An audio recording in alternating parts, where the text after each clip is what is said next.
Well, hi, welcome back to My Favorite Mistake. I'm Mark Graven. Our guest today is Sofie Roux. She's a visionary Gen Z founder and CEO of BloomBox Design Labs, which is transforming education through innovation. We'll get to talk about that here today. Sofie's journey began long before her studies at Stanford University, where she studies civil engineering and architecture. She's taking some time to work and really focus on the BloomBox project, crafted from repurposed shipping containers. She's helping and reshaping education in Malawi by crafting these BloomBoxes and the learning environment. So we'll hear more about that directly here from Sofie. Welcome to the podcast. Thank you for joining us. How are you? I'm great. Thank you so much for having me on your podcast. It's an honor to be here.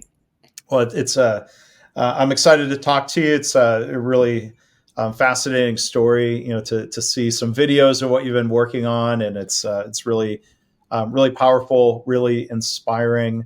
But I'm going to start off with the question that I ask everybody here. I know this isn't catching you off guard.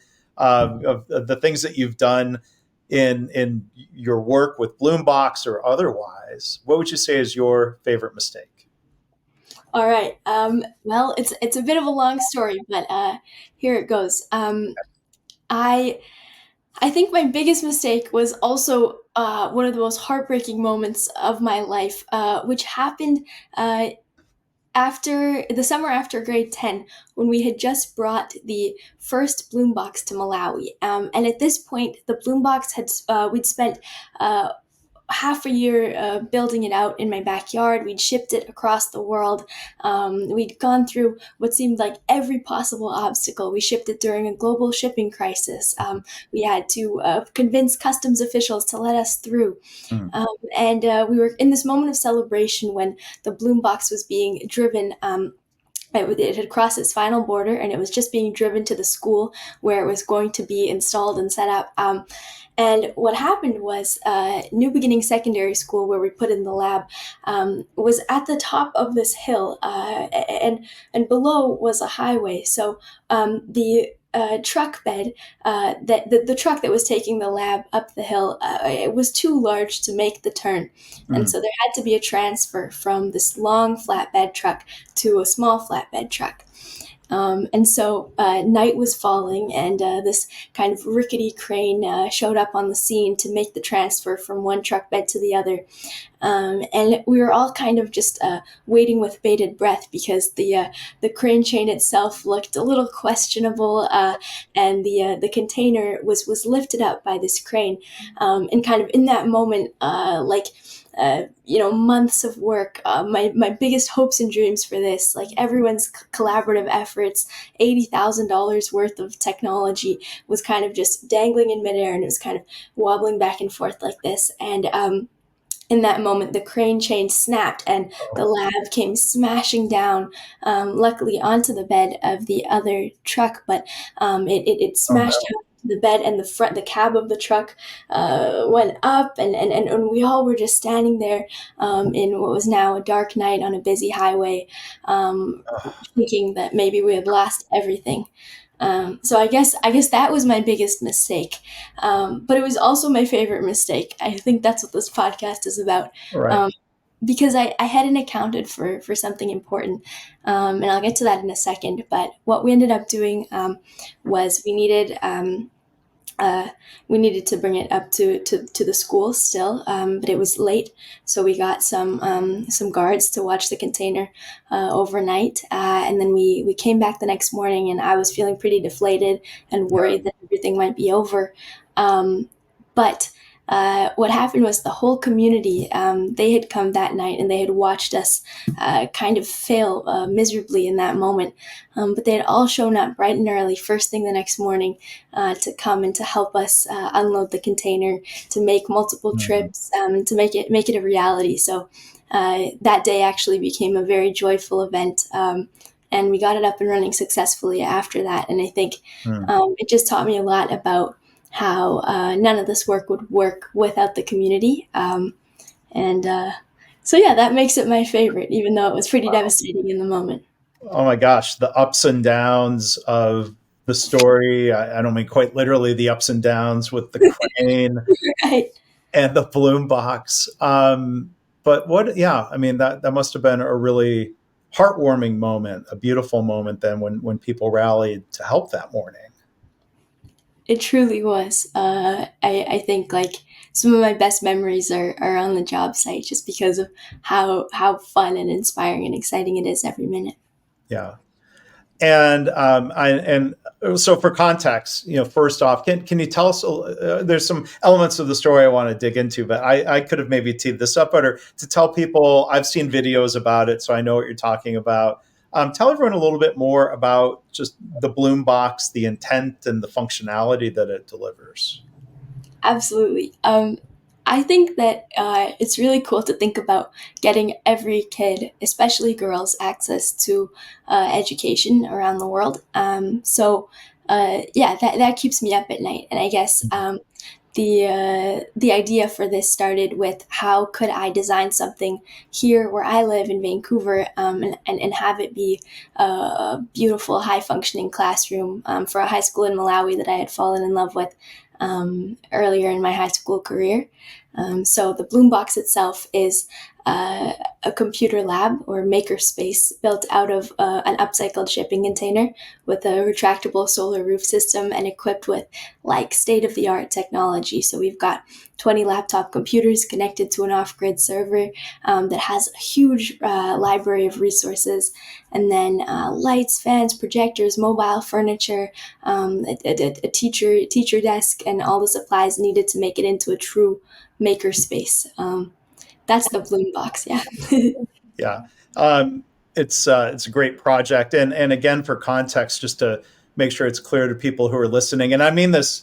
I'm praising you for this. That Sofie is the youngest guest that I've had on the podcast here because you last year that was your first year at Stanford.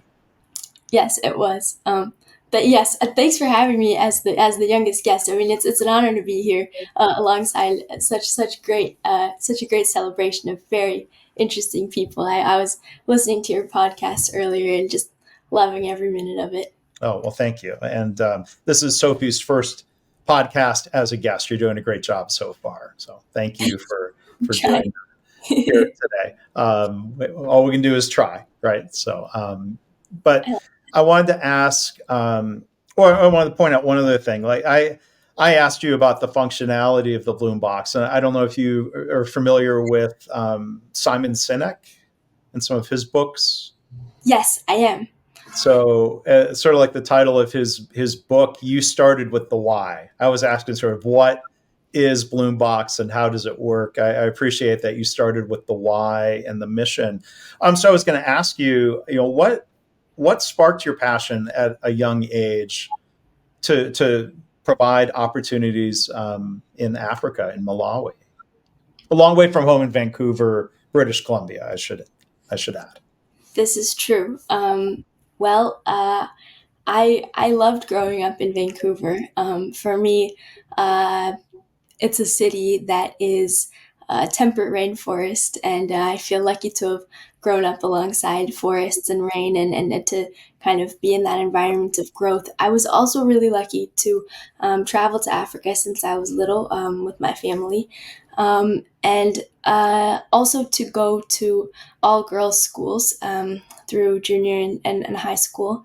And I think that sort of informed my worldview in many ways, and that combination has been really impactful to me. I've always seen girls excelling in every field at school, and so I think that absence of limits has informed kind of what I want to do in the future, which is to get every girl access to environments like the ones I've had a chance to learn in.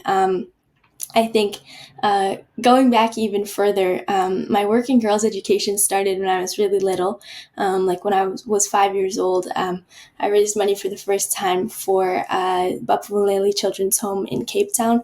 And then growing up and realizing that the problem of girls' lack of access to education is extremely multifaceted. And so there's sort of like these different levels to it where at the first level, you need to address basic needs of girls so that barriers between girls and school are eliminated. And then on the second level, you want to make sure that the education that girls have access to is of the highest possible quality.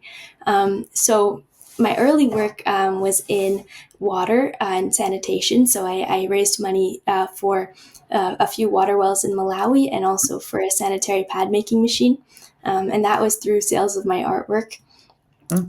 Then I guess that trip to Malawi to visit the water wells, I got to spend a bit of time at a high school there, which ended up being the site of the first BloomBox. And that was the first time I realized, like, okay, we've got brilliant girls in school. They have big dreams. But now, how can we make sure that they have every resource that they need to fulfill their dreams? That's that's so cool. And we think of the Bloom box. I mean, there's so many basics of life like water, medical supplies that are necessary. And with the Bloom box, if you can sort of try to paint a picture of the container and there's solar power, computers, is it satellite internet access also, or what? Like what give us some of the tech details, I guess. Or I'd be curious to hear, even from the first Bloom box, has that evolved? Absolutely. I love talking about this, especially because I want to be an architect and I'm studying engineering and design. And so it's been sort of like a little bit meta for me because I'm designing design spaces and I kind of get to think about for me, designing bloom boxes has been the best possible design education. So I think in a fundamental level, the first bloom box was a 20-foot shipping container, and it had a stationary roof with solar power. What's happened now is the lab is half the size. So it's a 10 by 10 foot shipping container. It's a high cube. And it has a 3,000 watt system. So it has 6 solar panels. And those solar panels are constantly soaking up the sunlight during the day. And at night, they're kind of sliding back inside and locking securely so that Mm. nobody will tamper with the panels at night. And that solar power is coming into the inverter, and it's that we've got a kind of a separation wall so that the technical upkeep of those solar panels and batteries happens separately from where the learning supplies are stored. And then on this side, it's sort of designed to be an annex to existing classrooms. So these labs will be deployed in remote settings where there are classrooms. And then it's a kiosk setup. So the computers are charged in there, mobile furniture is stored inside, and then it's distributed from this kiosk. And that the way that that is managed is through local leadership. And this way, it's truly a complement to existing classrooms. Mm. Um, and then on a technical side, so the computers themselves, we have 20 laptop computers, and they're charged in a charge container by the solar panels, of course, and they are connected to this server. It's called a Rachel server, and it's an intranet, so it's off Mm. grid, and Mhm. it's full of resources like Khan Academy, YouTube, TED Talks. It's got resources in Chichewa. It's got textbooks for studying for national board exams. And that has proven to be a great solution. And so what we do is we're able to monitor both the solar usage and the computer usage from afar. Mm. And so every month we check in with the teachers who give surveys to students about what kind of information they're missing and what they need. And we can remotely be updating the computers with that information. And ultimately, like you mentioned, satellite internet, that is my dream and my next step, Ah, which would be to connect to Starlink, which recently got approved in Malawi. But we're not there yet. That'll be the next step. yeah. Um, this idea of the retractable solar panels at night to protect them or keep them safe, was that part of version 1.0? Is that something that was sort of anticipated or discussed as a design requirement? Or was that a lesson learned from version 1.0? That's a really insightful question. So what happened was we'd never considered making a mobile roof for the first lab. We have it set up as just a stationary cantilever roof.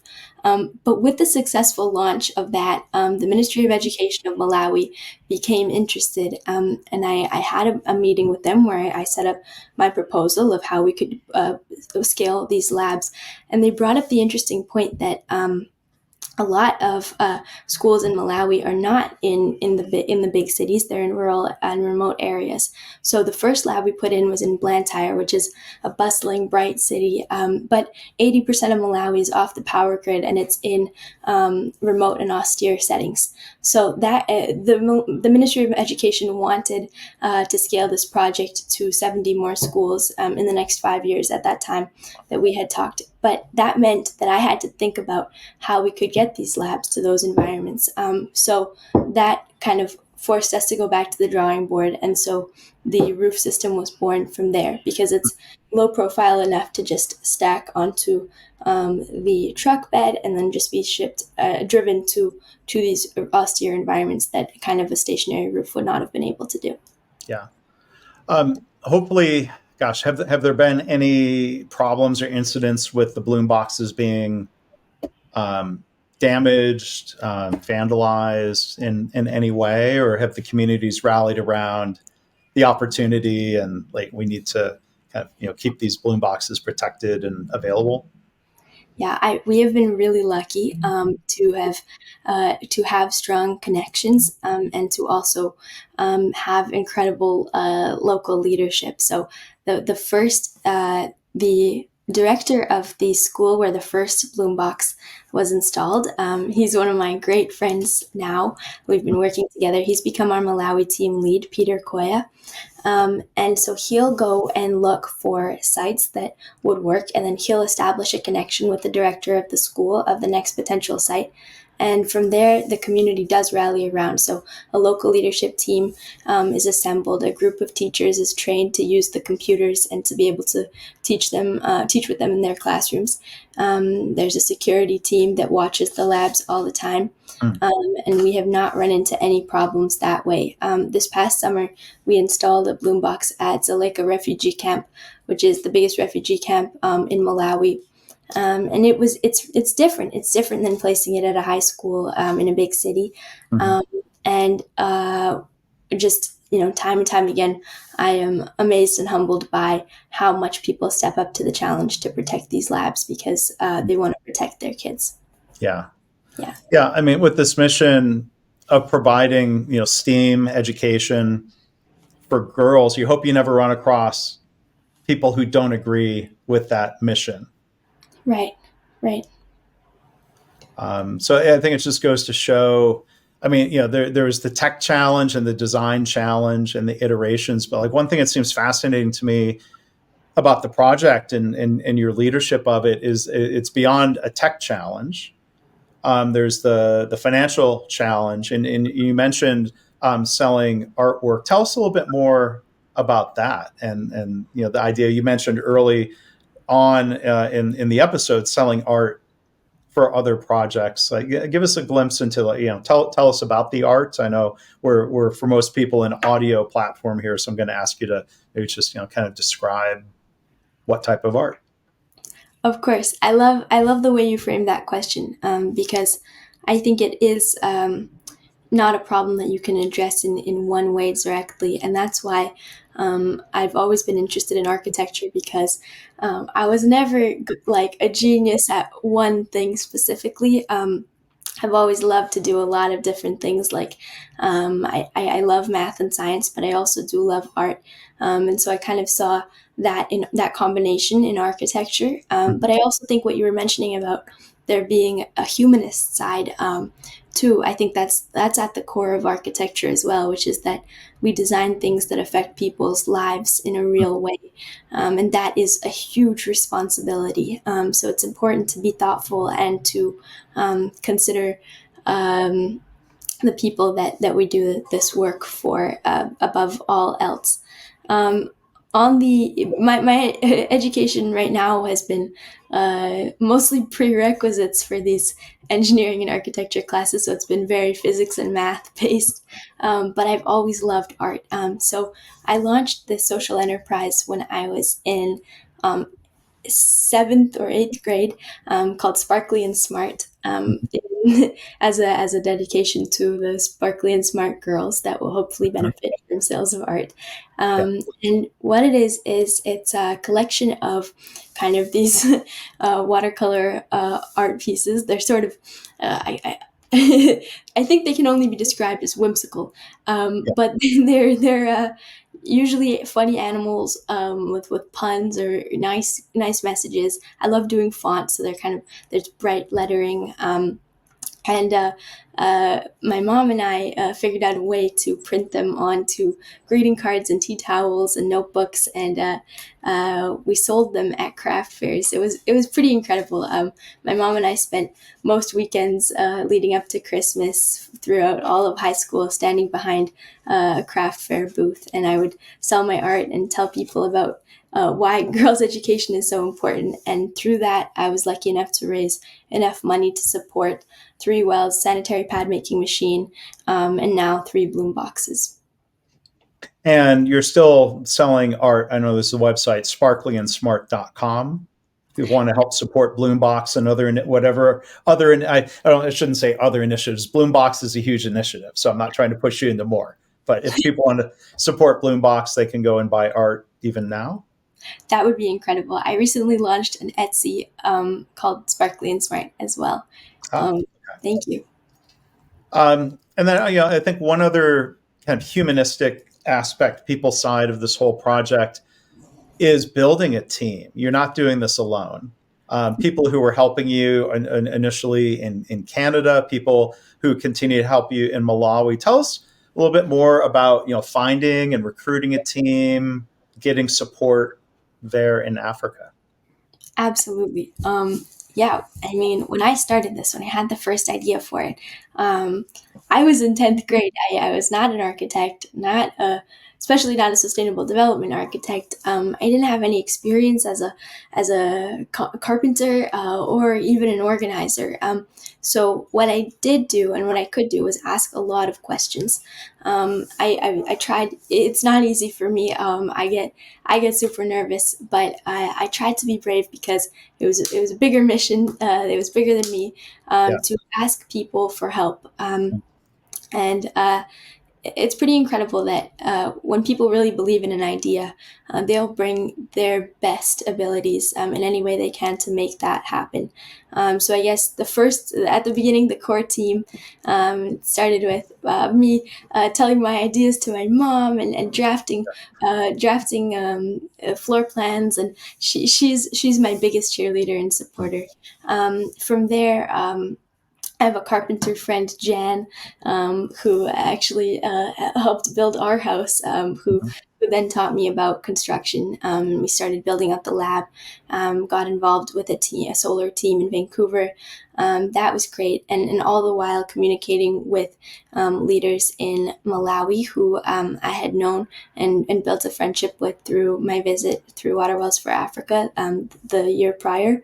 Mhm. And then from there, I guess the core team grew in Malawi the first time we deployed. They became the team that would come out to the next 2 deployments. And We have such a fun time building on site. And then At kind of a separate level from construction, there are the teams that manufacture our roof, modify the container. Um, so what happened, I guess I should say, after the first launch, I realized I needed to cut costs. So the way that I did that was no longer did we ship the container from North America to Africa. We built everything within the South African development community, so Mhm. within South Africa and Malawi. And that way, we're employing local people all along the way and creating these micro economies with people working on the box until its final Oh, wow. installation. So that means that now my team is actually, I think, 85% of my team members are in Africa. Mhm. And that includes advisors from other projects I've worked on, as well as engineers, mechatronics engineers specifically, and uh, people that have come in to help since the beginning and have really shown up time and time again. Leaders in government policy, as well as education, kind of all the places. Like, I guess I should say that at this point, I think that my journey in sustainable global development has been going on for a little while now, and everything I know is because of my team. I'm really lucky that way. I don't think. I think what it is, I guess, going back to your question, is these people are all there for the potential of the girls that they know exists, and I'm just a facilitator. Yeah. It's a fascinating detail about some of the evolution, and you said the need to reduce cost, building locally in Africa. There's interesting supply chain challenges there, and one thing I thought was great on the BloomBox website is that it's not just about the box or the building of the box or the use of the box, but really like the end to end design and installation process. How did you come to realize? You really seem to be demonstrating that you learned it's not just the box; it's the whole end to end flow. How did you learn that, or did somebody help you look at it that way?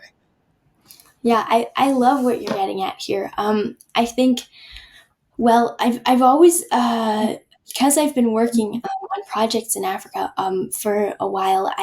I've learned that it's so much more than implementation. Mhm. You must have leadership to ensure longevity and sustainability of projects. That's the number one thing, and I think part of that, knowing, like, having that value, and knowing that this would be a long term thing, is also a reminder that we have to keep learning. So I guess in high school, I learned about the design thinking process, Mm. which is an iterative process. It's a circle. So as you were saying, like, it's not just end to end. It repeats. So you empathize with a problem.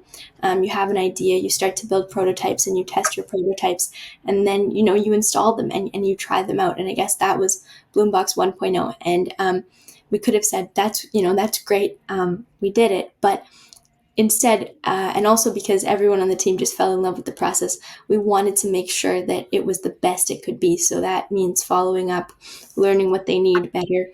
For example, we hadn't considered that we would need a wheelchair ramp. So we Mm. built one and put that in, or that the foundation was too high off the ground from the basketball court. So I did a little SketchUp model for these stairs that come down to the basketball court. And now that's a place where kids hang out, and it's just integrated into the campus, which is beautiful.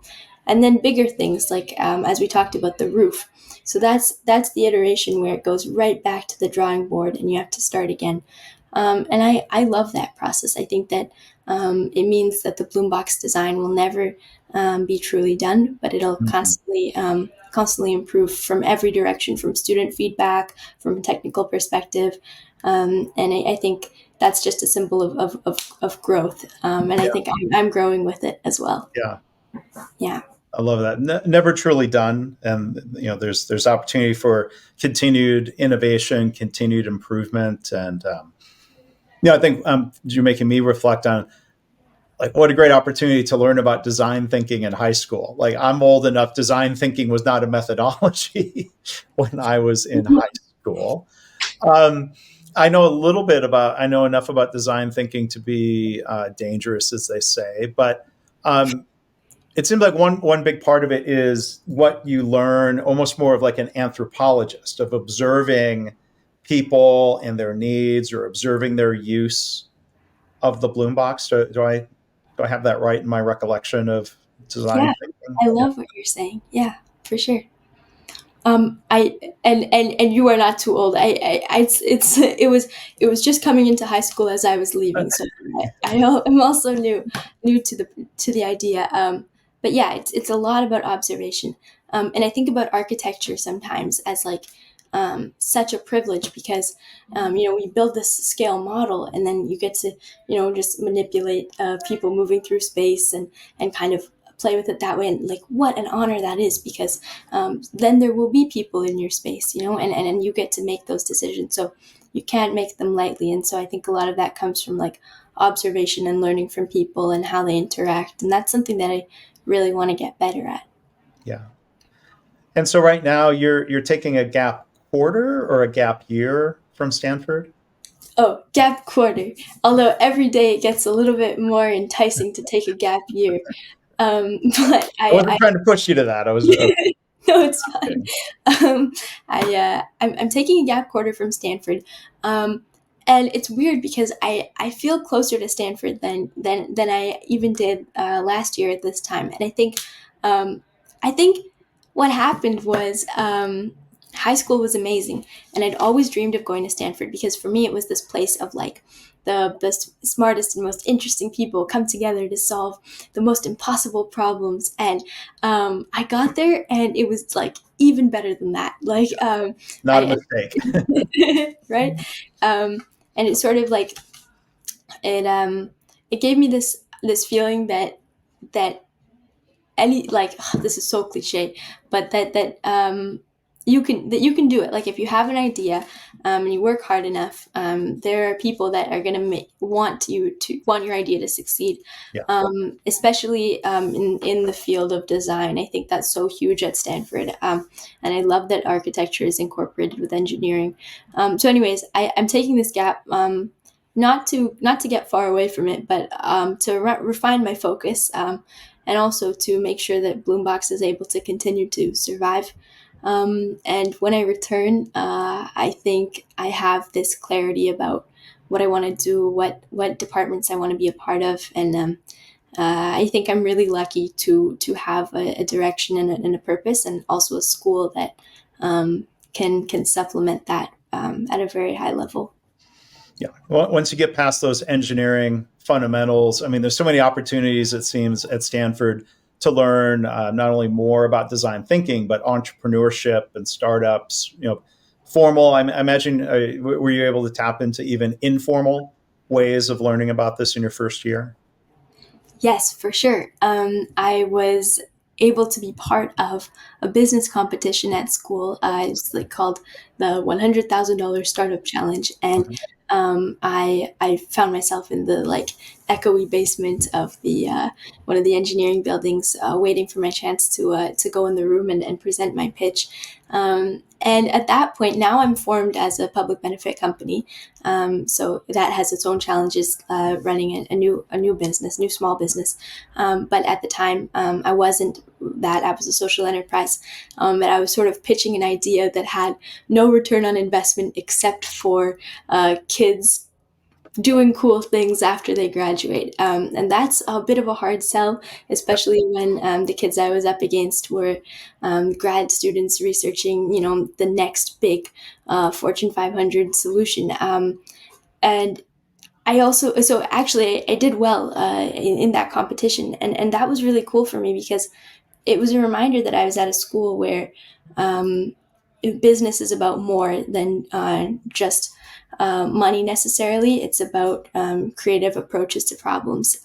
So that was a really cool thing. I'm a Yep. Peak Fellow, which is in the Stanford Technology Ventures program. I've gotten to spend a lot of time in the maker spaces, which I just think is like just hardcore and cool to just, be welding and watching my friends make cool projects. So I've glimpsed it, and I can't wait to be a part of it again soon. Yeah. I mean, longer term for BloomBox, I'm curious, setting it up as what was some of the thought process around setting it up as a social benefit corporation versus a not for profit? Yeah, good point. So I guess as we were talking about with the idea that development projects must be sustainable to thrive. We talked about that from like a human perspective, but I think also from a business side, I need to somehow have a way to keep doing this for a long time. If I want to meet the Ministry of Education's target of X number of schools, let's say we have 67 left to do, that funding needs to come from somewhere, and it's not necessarily going to come from the government. So I've had to think about creative ways to do this.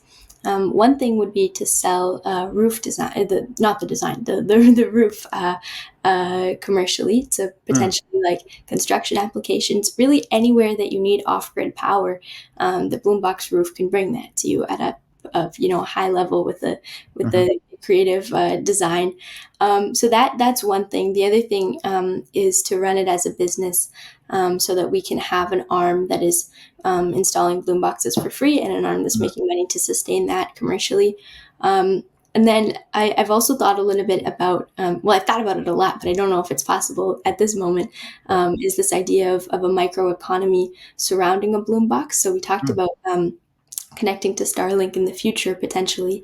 But there's this idea that if the BloomBox it exists at a school for free and students access the Rachel server data and have access to computers, then potentially the neighborhood and the catchment of the school could pay small monthly fees to access the internet, and the BloomBox is that hub. And then mm, over, let's say, I think it would take like 10 years or whatever, you suddenly pay off your community's BloomBox.